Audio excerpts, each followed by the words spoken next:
What is the optimal exercise timing for weight loss? Is it better to exercise in the morning or the evening, before breakfast or after breakfast? There was a Nobel Prize-winning exercise physiologist who said he always ran a mile every morning before breakfast. Was he right? Let's find out. More than a dozen experiments have been published comparing the amount of fat burned in a fasted versus fed state, and every single one found more fat was burned on an empty stomach. On average, a single bout of low to moderate intensity activity before a meal burned off 3 grams more fat than the same amount of exercise after a meal. That's about 3/4 of a pat of butter's worth of fat, enough to improve insulin sensitivity. Same amount of exercise, but more fat loss, all because of timing.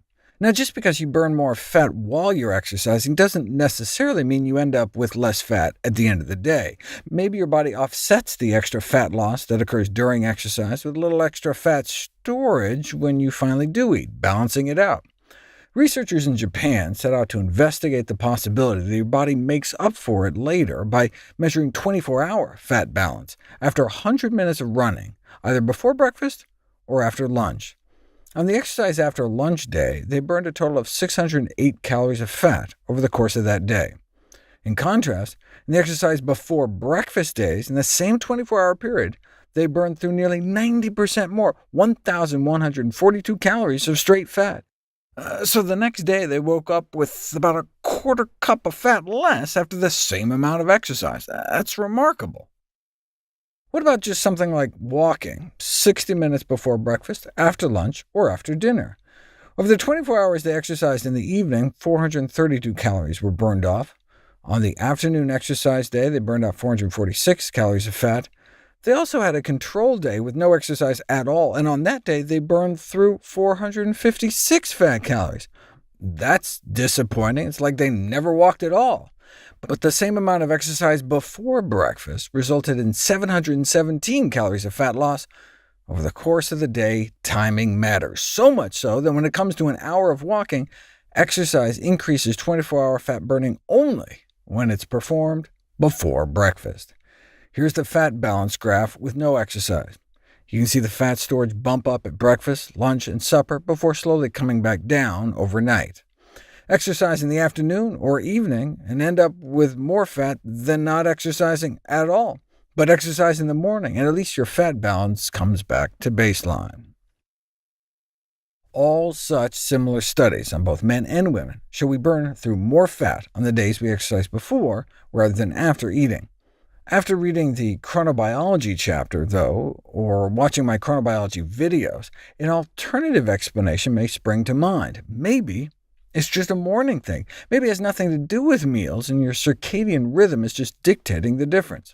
No, exercising in the morning after breakfast appears no better than exercising in the evening after dinner. And exercising before breakfast works better than immediately after breakfast, both still in the morning. It really does seem to be a pre- versus post-meal effect.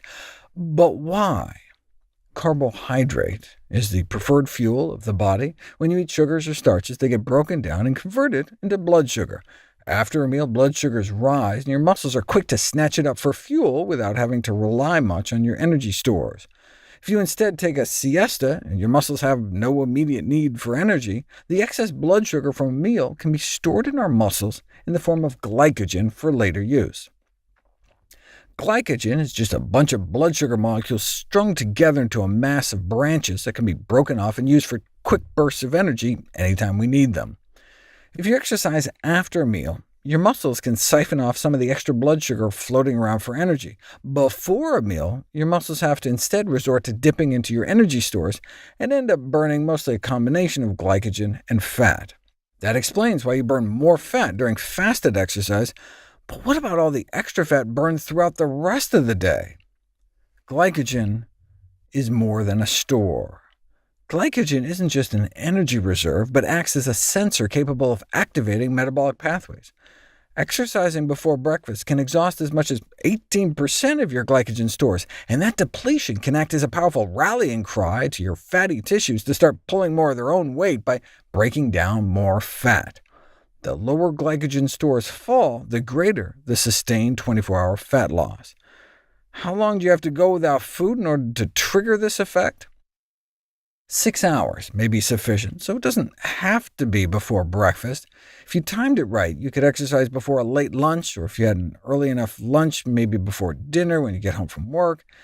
If exercise in a fasted state isn't possible, does it matter what you eat?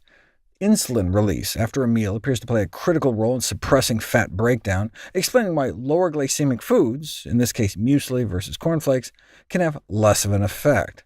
Lentils were identified as a promising option for maintaining athletic endurance, which can take a hit on an empty stomach, while maintaining more of the fat dissolution.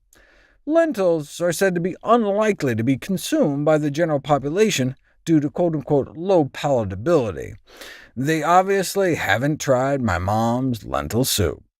It's worth mentioning that although there's increased 24-hour fat burning exercising in a fasted state, the only way to see if this facilitates weight loss over time is to put it to the test, which we'll explore next.